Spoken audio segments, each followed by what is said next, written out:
Assalamualaikum warahmatullahi wabarakatuh. Saya Setio Haryono, SPD MPD, calon guru penggerak dari SMA Negeri 16 Kota Semarang. Berikut ini akan saya paparkan materi modul 1, yaitu tentang pendidikan menurut Ki Hajar Dewantara dan budaya positif. Semoga bermanfaat. Salam guru penggerak. Bismillahirrahmanirrahim. Assalamualaikum warahmatullahi wabarakatuh. Pertama, kita mengucapkan syukur kehadiran Tuhan Yang Maha Kuasa, Allah Subhanahu wa Ta'ala, atas limpahan rahmat-Nya.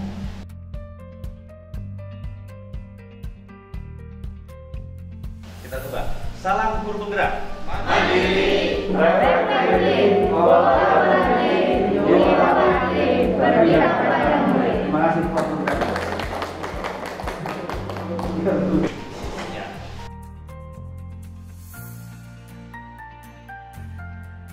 Yang pertama, kita semuanya pasti tahu bahwa Ki Hajar Dewantara itu mengartikan pendidikan dan pengajaran, yaitu merupakan usaha persiapan dan persediaan untuk segala kepentingan hidup manusia, baik dalam hidup bermasyarakat maupun dalam hidup berbudaya dalam artian seluas-luasnya. Ini pengertian secara umumnya. Yang utamanya di sini Bapak Ibu, bahwa dasar pendidikan anak itu berhubungan dengan kodrat alam dan kodrat zaman. Pendidikan adalah tempat persemaian benih-benih kebudayaan dalam masyarakat. Persemaian benih. Jadi benih-benih di masyarakat kayak itu. Melalui pendidikan, kita guru ini menuntun anak yang sudah mempunyai kodrat baik. Kodrat baik yang sudah ada pada anak menjadi lebih baik lagi.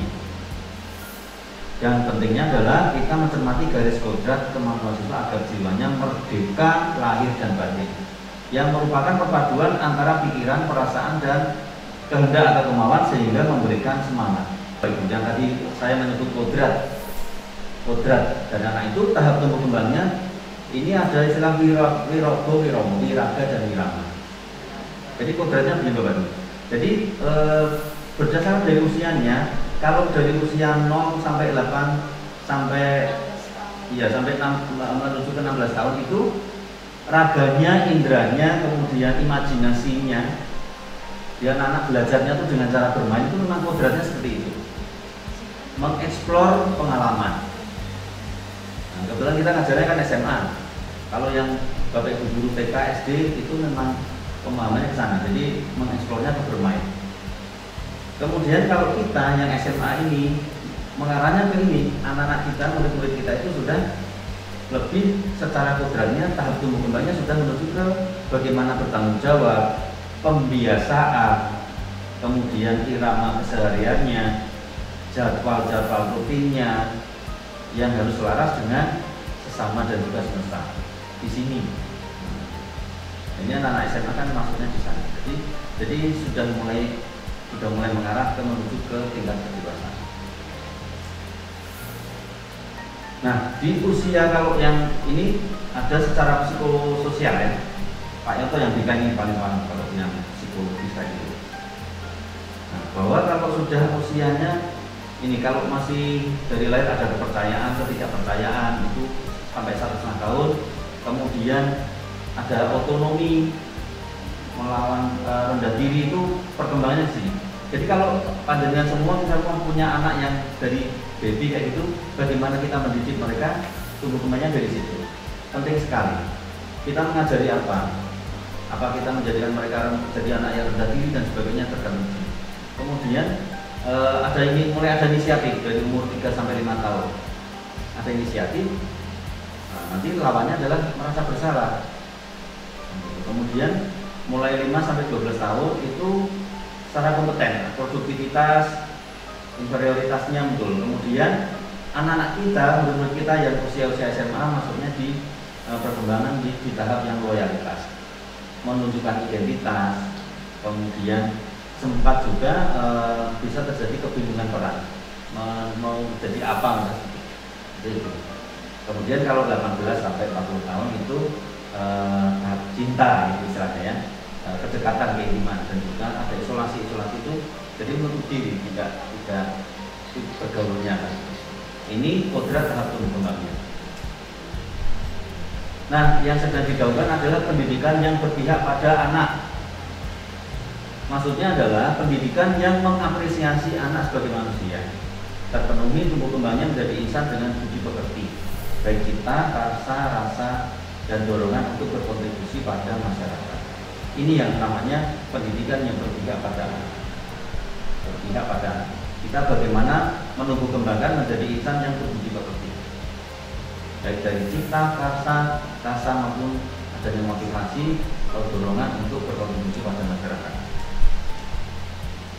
Ada istilah yang lain yaitu manusia merdeka itu yang apa? Bukan merdeka belajar ya, tapi manusia merdeka itu sebetulnya adalah manusia yang hidupnya lahir atau batin tidak tergantung kepada orang lain, tetapi bersandar atas kekuatan sendiri. Bagaimana dia mengaplikasikan itu? Ada kekuatan sendiri sehingga dia tidak tergantung kepada orang lain. Nanti akan lebih paham ketika kita ke yang masalah budaya positif. Nah, ini yang tadi kita tanyakan tentang Ki Hajar Dewantara. Yang selalu digaungkan adalah Tuturi Handayani. Ada Ing Ngarso Sung Tulodo. Ing Ngarso Sung Tulodo. Bukan ini Ing Ngarso Sung Tulodo maksudnya Bu? Di depan memberikan contoh atau teladan. Ya. Seorang pendidik harus memberi teladan atau contoh tindakan yang baik. Sampun Bu Endang sudah nih memberi keteladanan Bu. Sampun kawan. Belum Bu Tuti. Contohnya seperti apa? Pak Ki, contoh keteladanannya seperti apa yang sudah diterapkan?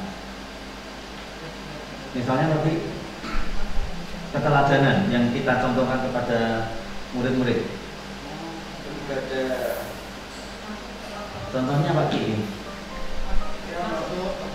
masuk tepat waktu. Bukan maksudnya ini diri sendiri.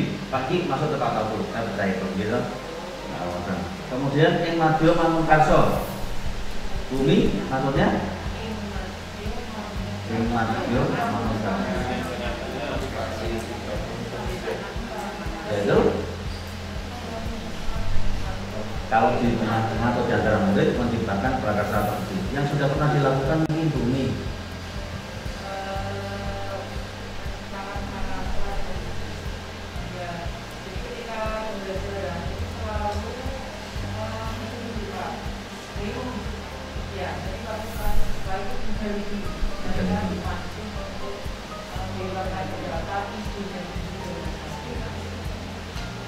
Ya, jadi anak-anak kita gali dulu ide-idenya seperti itu ketika berada di antara anak-anak pas diskusi untuk misalkan ya. Kemudian yang ketiga adalah Tuturi Handayani. Semuanya tahu nih, dari belakang harus bisa memberikan dorongan dan arah. Contohnya Pak Ulin, contohnya yang sudah pernah dilakukan.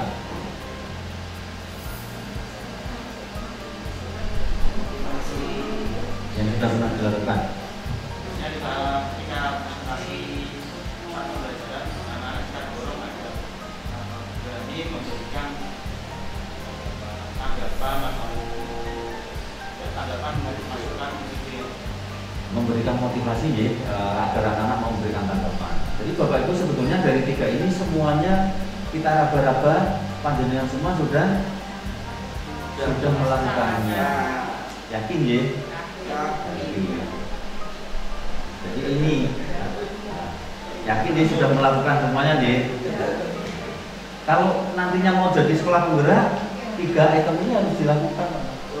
Bapak Ibu guru harus betul-betul bisa memberikan keteladanan, kemudian menciptakan ide dan juga memberikan dorongan. Yang pertama adalah beriman, bertakwa kepada Tuhan Yang Maha Esa dan berakhlak mulia. Satu ini panjang. Sempat ada yang menuliskan ini menjadi 2. Yang akhlak mulia itu bisa. Tapi 1. Jadi dalam akhlak agama, kemudian secara pribadi, akhlak kepada sama manusia, kepada alam, dan juga akhlak bernegara. Tujuannya kan arahnya kita ke sana, mau menciptakan para pelajar itu, murid-murid kita profilnya profil pelajar Pancasila. Kemudian yang kedua adalah berkebinekaan global. berkebinekaan global ini akan mengenal dan menghargai budaya, berkomunikasi dan berinteraksi antar budaya, refleksi dan tanggung jawab terhadap pengalaman kebinekaan serta berkeadilan sosial. Kemudian bergotong royong, kolaborasi, kepedulian. Kemudian kreatif, menghasilkan gagasan yang orisinil, gagasan-gagasan ide baru, menghasilkan karya dan tindakan-tindakan baik yang orisinil ya. Kemudian memiliki keluasan berpikir dalam mencari alternatif, solusi atau permasalahan. Itu kreatif. Kira-kira murid kita sudah seperti ini semua nih? Insya Allah. Kemudian bernalar kritis. Jadi profil pelajar Pancasila ini maksudnya bernalar kritis. Murid kita akan memperoleh dan memproses informasi tentang gagasan-gagasan, mampu menganalisis dan mengevaluasi penalarannya, kemudian meredaksi dan mengevaluasi pemikiran. Kemudian mandiri, yaitu pemahaman diri dan situasi, regulasi mandiri secara mandiri. Ini profil pelajar Pancasila. Itu Bapak Ibu untuk pendidikan atau belajar menurut KHD. Ada yang mau dikomunikasikan, disampaikan? Lanjut. Nah ini yang terpenting adalah tentang budaya positif. Ini yang nanti lebih ke bagaimana keseharian kita.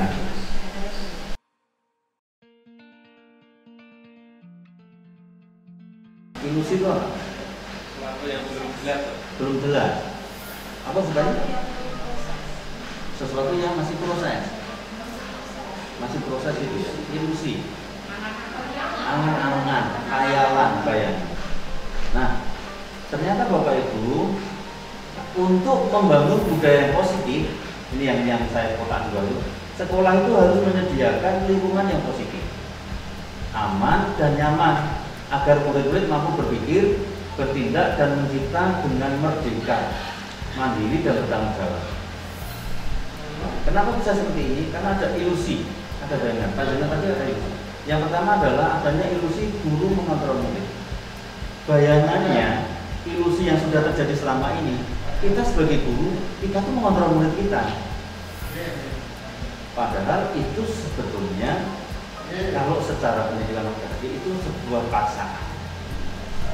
Karena kita tidak bisa mengontrol orang lain, kitalah yang akan mengontrol diri kita. Sama guru juga sebetulnya ini ada ilusi. Selama ini guru yang merasa gitu memang harus mengontrol. Kemudian ilusi bahwa semua penguatan positif efektif dan bermanfaat. Tidak selalu, kadang-kadang hal negatif, kejadian-kejadian negatif itu bisa menguatkan. Bisa menguatkan. Kemudian ilusi bahwa kritik dan membuat orang merasa bersalah dapat menguatkan karakter. Kalau anak-anak kita, murid-murid kita sudah melakukan tindakan menurut kita salah, terus kita membuat mereka merasa bersalah, apakah itu akan memperbaiki? Nanti di belakang ada. Karena dampaknya ternyata secara kodratnya itu justru malah berdampak. Yang merdeka, murid yang merdeka, memang harus ada disiplin yang kuat. Tetapi disiplin yang di sini adalah yang ada motivasi internal.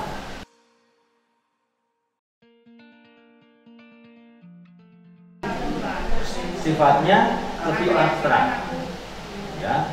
Terus ini dibuatnya bareng-bareng oleh para murid di kelas itu. GSM berarti Pak ya? Iya, tadi kan di awal saya sampaikan sekolah kita kebetulan GSM.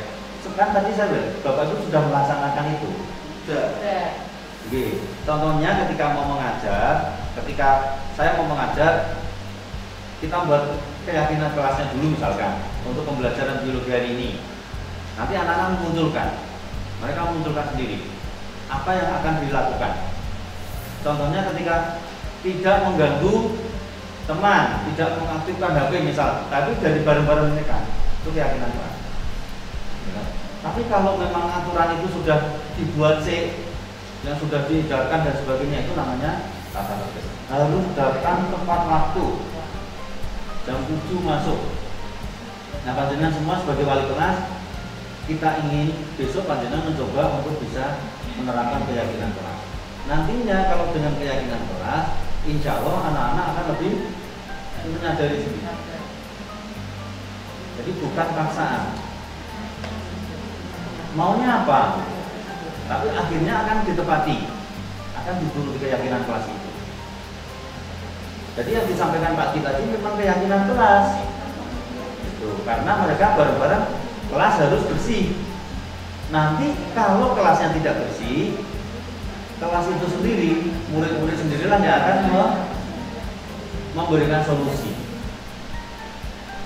Kalau kelas yang satu kelas yang secara umum sebagai wali kelas misalkan, nanti akan memunculkan jika ada suatu masalah harus bagaimana. Panjenengan semua ketika ada kas kelas, yang musimnya dulu ada kas kelas, itu tolong didasarkan dari keyakinan. Tidak dari kita, kalau si A datang terlambat,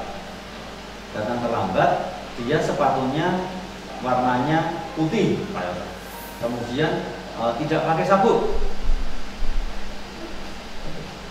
dia terlambat. Maka bagaimana kalau dari sisi kesiswaan atau yang sekarang terjadi aja, atau dari STP blok, yang dilakukan apa di sekolah kita? Disita sepatunya. Menceritakan apa yang terjadi. Tadi itu saya bangunnya terlambat karena semalam saya nonton Piala AFF, nonton bola. Jadi saya mohon maaf Pak Yoto atau Pak Uli sebagai STP 2K, saya mohon maaf karena saya memang tadi terlambat dan saya buru-buru.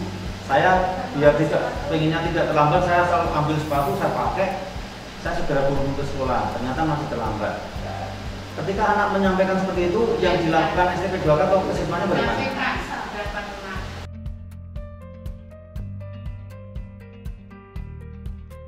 5 dasar, ya, untuk bertahan hidup, kebutuhan untuk bertahan hidup, kebutuhan untuk mendapatkan cinta dan kasih sayang, kebutuhan untuk kebebasan, untuk kesenangan dan juga kepuasan.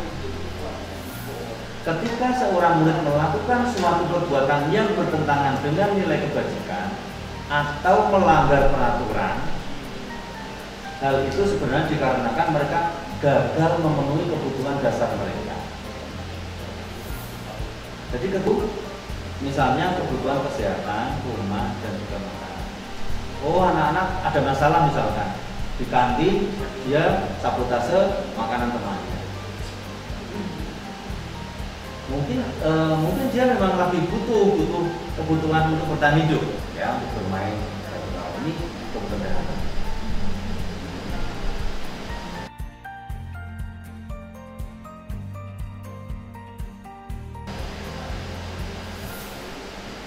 Nah, kita sebagai pendidik Bapak Ibu, kalau ada murid terlambat, anak yang piye caranya dia halus, kalimatnya halus, ya keheningan.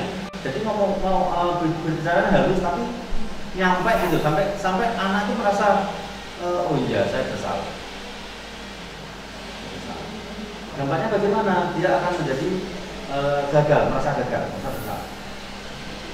Kemudian tipe yang teman, tidak menyakiti, tetap berupaya mengontrol murid melalui persuasi, pendekatan, ngomong baik-baik, berperan sebagai teman.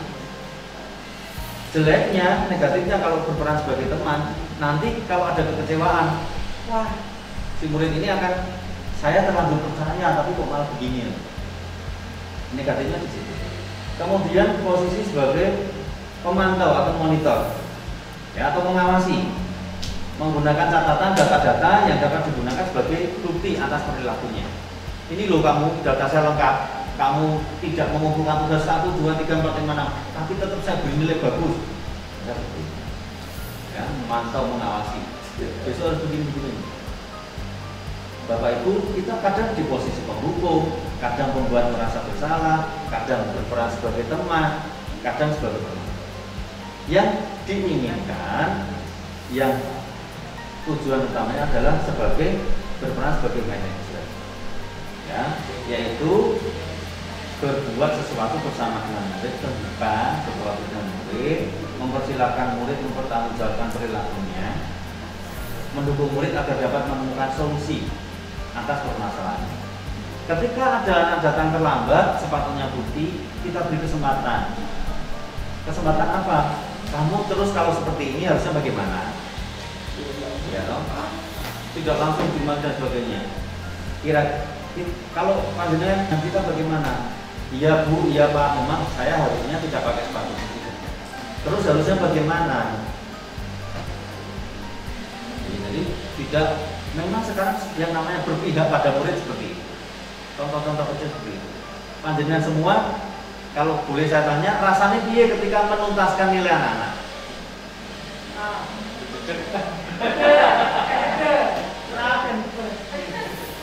Kan? Jadi mungkin jadi memang sampai suatu iso mau dirayu kurikulumnya dan sebagainya jadi rasanya piye Bapak Ibu ketika kita bisa memberikan nilai tuntas pada anak. Ini saya lewatkan langsung ke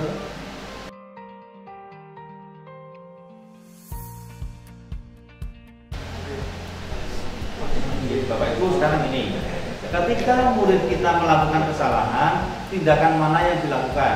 Menunjukkan kesalahannya dan memintanya melihat kesalahannya baik-baik.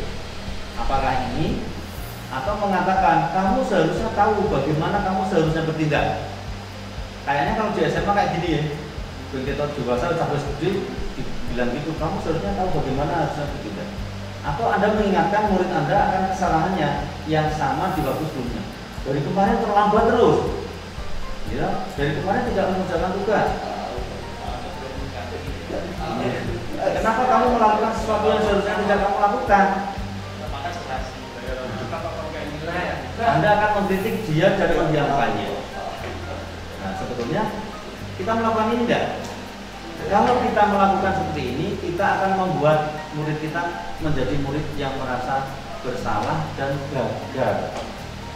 Ketika murid kita melakukan sesuatu, membuat tugasnya remedial dan sebagainya, itu karena dia motivasi eksternal, karena dia takut akan hukuman, nilainya tidak tuntas. Padahal dia membutuhkan, ada kebutuhan. Dia kebutuhannya apa? Dia butuh,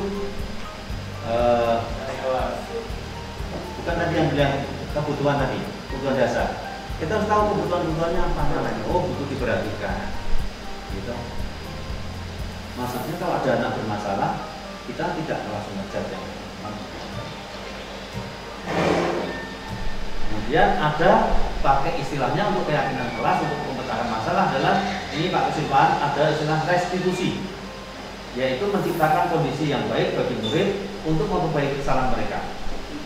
Karena bagaimana? Nanti dengan proses kolaboratif untuk yang mengajarkan murid mencari solusi dari permasalahan itu. Dengan restitusi, murid belajar mengubah kebiasaan dari kecenderungan untuk mengomentari orang lain menjadi mengomentari diri sendiri. Oke, dengan restitusi, kita duduk bersama murid kita ketika ada masalah, kita diskusi, kita mencoba mencari pemecahan permasalahan bersama, kita mengungkap sebanyak-banyaknya agar murid kita lah yang mencoba memberikan solusi, tidak perlu dari kita. Jadi mengomentari diri sendiri. Kemudian ketika murid melakukan restitusi, maka akan mengontrol dirinya dengan lebih baik, dengan tujuan yang lebih baik. Ini Bapak Ibu ada satu kalimat, orang yang bahagia akan mengevaluasi diri sendiri. Orang yang tidak bahagia akan mengevaluasi orang lain. Monggo kita satu dulu. Ini untuk dari awal tadi Bapak Ibu bahwa murid kita itu punya motivasi apa tidak, kemudian disiplinnya bagaimana untuk mencapai keyakinan kelas, maka ada segitiga restitusi. Yang pertama, Bapak Ibu menstabilkan intensitas. Nah, ketika saya bayangkan Bapak Ibu wali kelas ketika anaknya ada masalah atau guru mengajar anaknya ada masalah, setiap orang itu pasti pernah melakukan kesalahan. Ya, kita kembalikan gitu kan. Anak-anak jangan selalu dibuat mereka merasa gagal, mereka merasa anak iso dan serba salah dan sebagainya. Tetapi kita kuatkan bahwa memang sebetulnya setiap orang pernah melakukan kesalahan. Dan kamu bukan satu-satunya yang pernah melakukan ini. Ini bukan berarti membela ya, bukan membela yang salah, bukan. Tetapi mengembalikan, menstabilkan identitasnya. Kemudian memvalidasi tindakan yang salah. Sebetulnya apapun yang dilakukan kita atau orang lain ada tujuannya, ada alasannya. Kamu tentu punya alasan kenapa tidak mengerjakan ini. Adakah cara yang lebih efektif untuk mendapatkan apa yang kamu butuhkan? Kok kamu tidak mengerjakan ini? Nah terus biar kamu paham tentang materi ini harus gimana? Saya ngaruh aja minta diajari lagi. Saya mau mengerjakan tugas tapi tolong tugasnya dibuat yang lebih bagaimana. Misal dari anak, coba sedikit. Nah kemudian kita kembalikan ke keyakinan kelas. Keyakinan kelasnya apa yang telah disepakati. Ternyata ada kesepakatan bahwa tugasnya kalau yang tugasnya tidak lengkap nanti bagaimana? Nah, itu kita kembalikan. Kemudian kamu ingin menjadi orang seperti apa? Jadi sebetulnya kodratnya tadi mereka itu sudah ada kodratnya. Tinggal menjadi orang seperti apa? Membicarakannya dengan anak-anak secara arif bijaksana. Ini banyak Bu Indah kalau mendikan itu ya Pak Anton itu pernah jadi nanti kan halus ini kan halusan gitu. Ditutik ya halus begitu. Tidak hanya halusnya, tetapi makna kalimatnya apa? Kalimatnya halus, tapi ternyata anaknya malah terjadi malah itu namanya buat orang merasa bersalah.